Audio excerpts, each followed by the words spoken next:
You know that feeling the night before Christmas?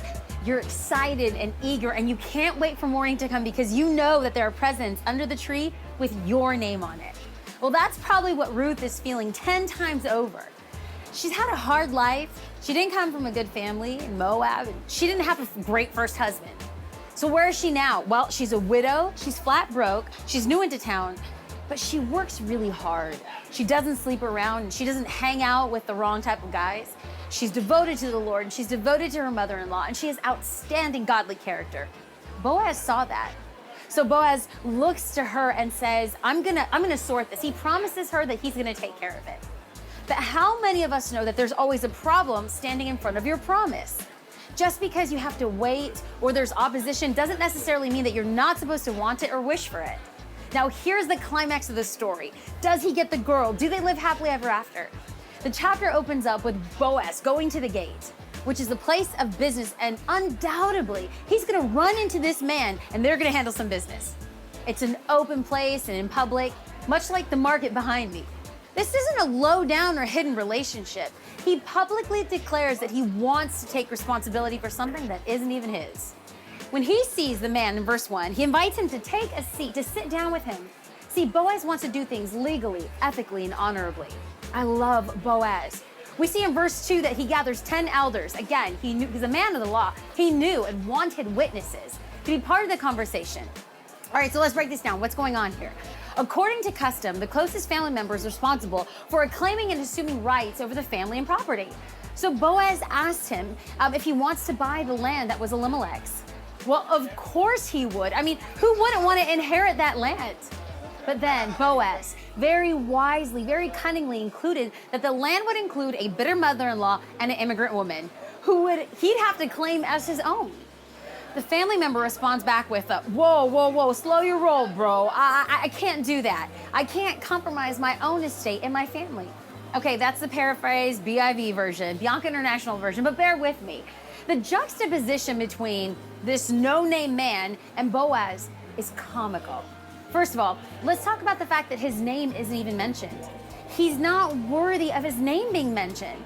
Now, don't think that this is mean or rude. It's not.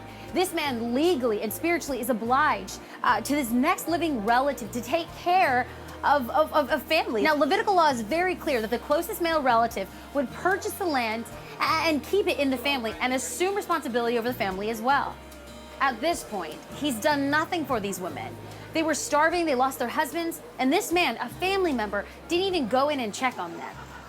Bo, who has no legal obligation to these women, is the only one who will step up and take care of Ruth and Naomi.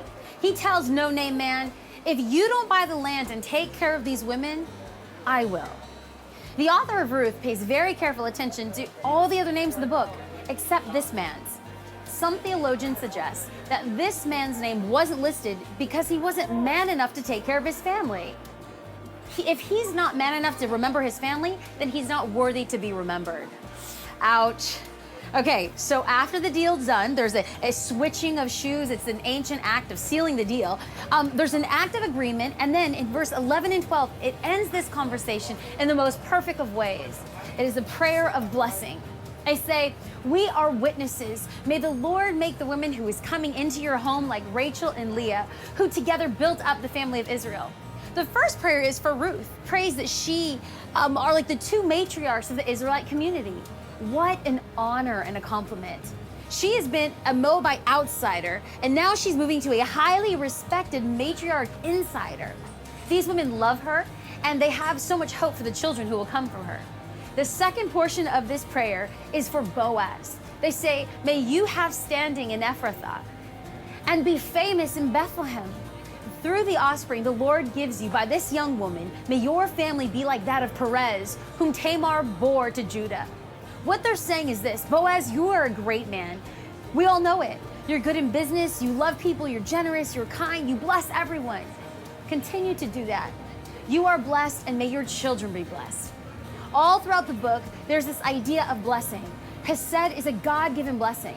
Naomi blesses Ruth before she left to work. Boaz blesses field workers. Boaz then blesses Ruth. And now the city folks are blessing Boaz and Ruth. It's like, you get a blessing, you get a blessing, you get a blessing. It's the Oprah of blessings. As we end this session, I pray that there's a prayer of blessing over you, a prayer of Hesed. May your hearts be full and your head be clear. May your relationships and families be united in Christ.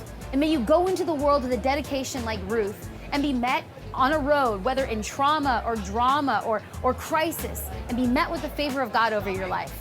I hope to see you in this last and final session. I'm so excited to see how God seals the deal. We'll see you next time.